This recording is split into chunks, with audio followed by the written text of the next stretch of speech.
Irmãos, a graça e a paz do Senhor, sou o pastor Diego Penha e vos saúdo dessa maneira, Igreja do Senhor. E quero dizer que tenho orado por vocês, meus irmãos, todos os dias tenho intercedido diante do Senhor pela sua vida, pela sua família. E antes de darmos início ao estudo de doutrina, eu gostaria de ler um trecho da Palavra de Deus falando sobre oração, como estávamos falando. Romanos capítulo 8, abra comigo a sua Bíblia, você que está em sua casa. Romanos capítulo 8, os versos 26 e 27 apenas, diz assim: Também o Espírito semelhantemente nos assiste em nossa fraqueza, porque não sabemos orar como convém, mas o mesmo Espírito intercede por nós, sobremaneira, com gemidos inexprimíveis. E aquele que sonda os corações sabe qual é a mente do Espírito, porque segundo a vontade de Deus é que ele intercede pelos santos. Como é que você está, meu irmão, minha querida irmã, nesses dias? Dias difíceis, dias de crise, dias que o mundo inteiro está sofrendo com essa pandemia. E muitas pessoas estão sendo muito prejudicadas, porque os comércios estão fechados, elas não conseguem trabalhar e estão ficando desesperadas. E às vezes, meus irmãos, a gente passa por situações tão difíceis na vida que parece que a gente não consegue nem orar. A gente se ajoelha, a gente se dobra diante do Senhor, mas não sabe nem o que dizer. E eu quero lembrar a você essa palavra de que o Espírito de Deus te assiste em suas fraquezas. O Espírito de Deus te assiste. Quando você ora por algo que não está na vontade de Deus, Ele organiza isso e leva uma oração desejável ao Senhor. Mas também quando você não sabe o que orar, quando nenhuma palavra sai da sua boca, quando a dor é tão grande que você parece que só geme e chora diante de Deus. E o Espírito de Deus está ali, está com você, intercedendo a Deus o Pai, segundo a vontade boa, perfeita e agradável de Deus. Ele sabe exatamente o que você precisa, ele sabe exatamente qual é a vontade de Deus, e ele tem intercedido por você. Vamos orar nesse instante, antes de a gente começar o nosso estudo de doutrina. Vamos orar então. Senhor Deus, obrigado, Pai. Obrigado pela Tua santa palavra. Obrigado pela nossa igreja amada do Senhor Jesus, que tem padecido dificuldades, Pai, certamente, com toda essa crise, com todo esse caos que estamos vivendo. E quantas coisas, Pai, nos afligem a alma. E às vezes não sabemos nem como orar, nem como nos achegar diante do Senhor. E o Senhor nos lembra hoje, por meio da sua palavra, Pai, que o Teu Espírito nos assiste, o Teu Espírito geme por nós, o Teu Espírito intercede por nós sobremaneira. Ele sabe qual é a vontade de Deus e Ele tem intercedido pelos santos. Ele tem intercedido pela igreja. Ele tem intercedido pela minha e pela sua vida, meu querido irmão. Que nós possamos descansar na intercessão desse Espírito, que possamos descansar na boa, perfeita e agradável vontade de Deus, sabendo que todas as coisas cooperam para o bem daqueles que o amam. É isso que nós te rogamos, Deus. Te pedimos pela vida da igreja, que o Senhor esteja abençoando, que o Senhor esteja confortando, que o Senhor esteja suprindo as necessidades de cada um, Senhor. Que o Senhor derrame da tua paz sobre as vossas cabeças. Em nome de Jesus nós te oramos. Amém. Amém, meus irmãos. Então, queridos, nós meditamos da última feita na pergunta de número 11. Quais são as obras da providência de Deus? Catecismo breve. Quais são as obras da providência de Deus? E a resposta que nós vimos foi: as obras da providência de Deus são a sua maneira muito santa, sábia e poderosa de preservar e governar todas as suas criaturas e todas as ações delas. Então nós tratamos desse assunto, meus irmãos, como Deus é bom, como Deus é maravilhoso. Deus governa todas as criaturas e Deus governa cada ação, todas as ações delas. Isso significa que nada foge dos propósitos de Deus. Não há nada, nenhuma vírgula sequer que fuja do seu domínio, do seu controle. Abraham Kuyper, um grande teólogo, certa vez disse que não há nenhum centímetro sequer em todo o universo que Deus não diga é meu, eu tenho controle, eu tenho domínio sobre isso. Deus tem um domínio, meus irmãos. Nós tratamos sobre essa bendita providência e nos conforta saber que Ele governa de maneira muito santa, sábia e poderosa. Então o fim é sempre proveitoso. Deus quer o nosso bem. Deus sabe o que é melhor. Ele é infinitamente sábio, infinitamente santo e infinitamente poderoso. E Ele governa e Ele preserva nossas vidas. Ele sustenta todas as coisas com a palma das suas mãos, com a palavra do seu poder. Então nós meditamos sobre isso, sobre essa providência bendita de Deus. E a pergunta número 12, meus irmãos, do Catecismo diz o seguinte: que ato especial da providência Deus exerceu para com o homem no estado em que ele foi criado? O que é que Deus fez? Qual foi o ato especial da providência que Deus exerceu para com o homem no estado em que ele foi criado? A resposta do catecismo é: quando Deus criou o homem, ele fez com ele um pacto de vida, com a condição de perfeita obediência, proibindo-lhe comer da árvore da ciência do bem e do mal, sob pena de morte. Então, meus irmãos, vamos perceber que aqui nós vamos entrar em uma série de perguntas do catecismo atrelados a esse mesmo assunto. Então, em algumas aulas nós veremos mais de uma pergunta, porque está tudo atrelado aqui. Mas vamos ver por partes. Então, Deus criou o homem. Quando Deus criou o homem, certo? Nós já vimos a ideia da criação. Ele fez com ele um pacto de vida. Ele fez com ele um pacto de vida, com a condição de perfeita obediência. Então Deus faz um pacto, Deus cria o homem, ele coloca ele no jardim. Ele faz um pacto com ele, imagine um acordo, um contrato, e ele coloca uma condição. Você tem que fazer algo para cumprir esse acordo. Percebe? A condição era perfeita obediência. É isso que Deus requeria, proibindo-lhe comer da árvore da ciência do bem e do mal. Então veja, Deus faz um pacto, Deus faz um acordo, ele coloca uma exigência, ele quer perfeita obediência e ele coloca lá uma proibição, que naturalmente é a consequência, né? Se ele não é perfeitamente obediente, ele vai descumprir o pacto, e descumprir o pacto mais especificamente era comer da árvore da ciência do bem e do mal. Deus disse: não faça isso, está lá em Gênesis, no Jardim do Éden. E Deus coloca nesse contrato, nesse pacto, nesse acordo, ele coloca uma cláusula lá dizendo a consequência de se o homem não cumprir esse pacto é a pena de morte. Veja como isso é sério. Então, essa pena de morte, irmãos, nós sabemos de toda a história, né? De Adão e Eva lá no Éden, e eles descumprem, né, esse pacto, eles quebram o pacto. Então, essa pena de morte, você precisa saber que este é o salário do pecado, é a morte. Nós vamos ver na próxima pergunta mais sobre isso, mas essa pena de morte, essa morte a que ele se refere, ela tem dois sentidos: a morte física, a morte espiritual.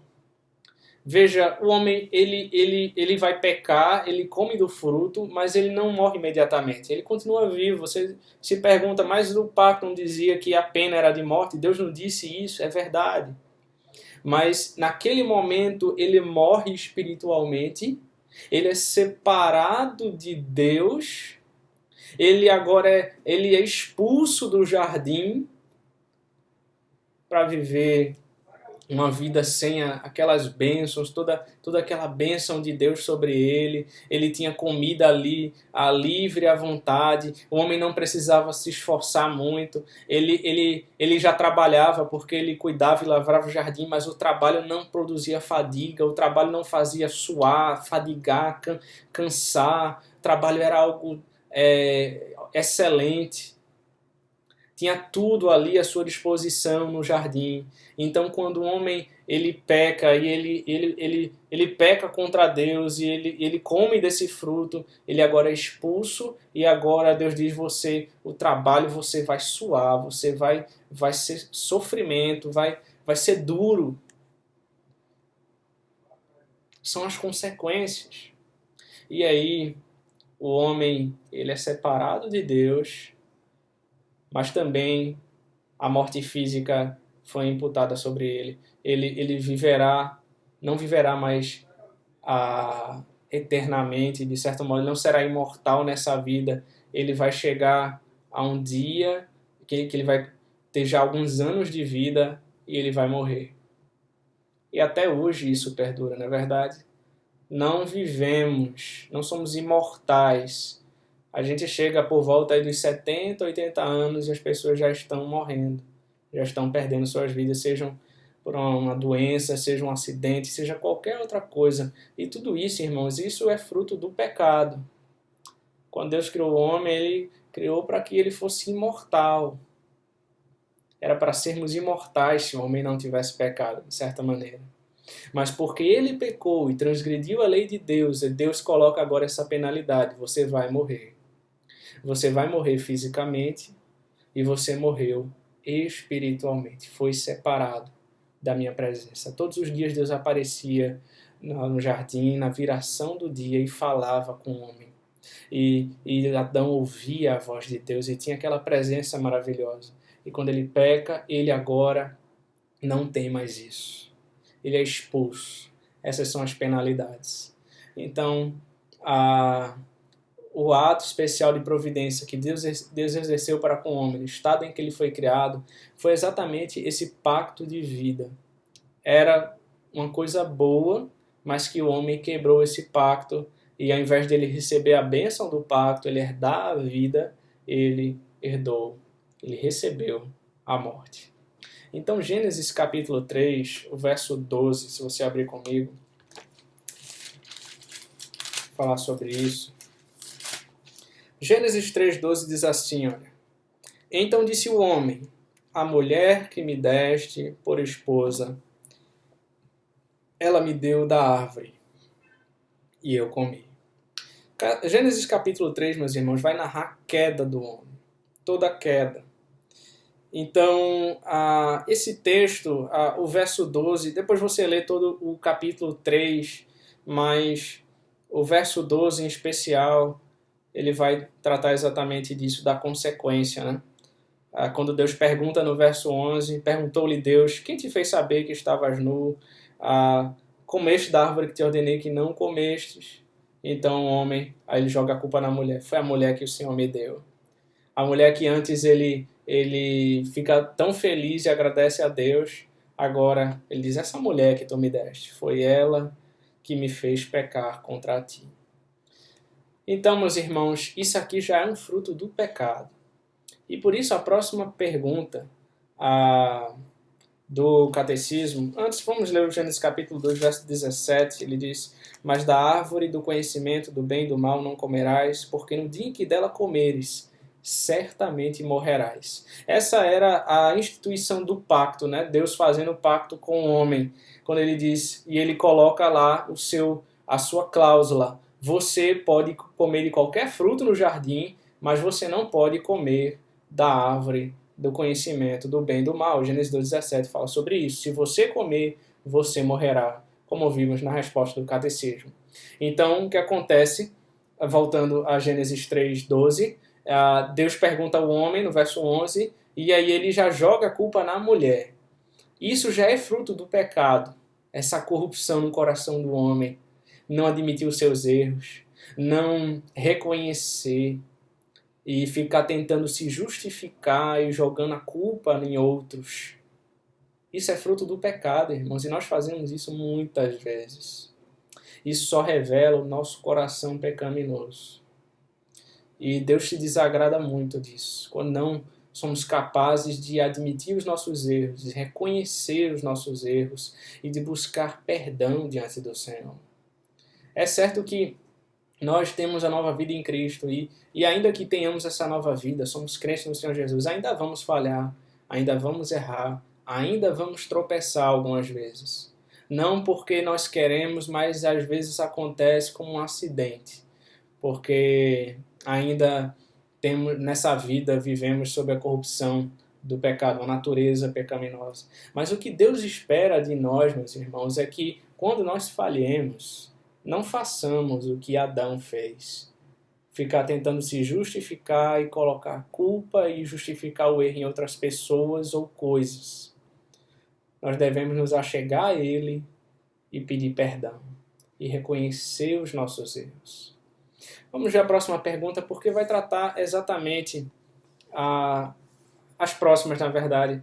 A pergunta de número 13 diz o seguinte: conservaram-se nossos primeiros pais no estado em que foram criados? É bem óbvio isso, então a resposta é: nossos primeiros pais, sendo deixados à liberdade da sua própria vontade, caíram do estado em que foram criados, pecando contra Deus.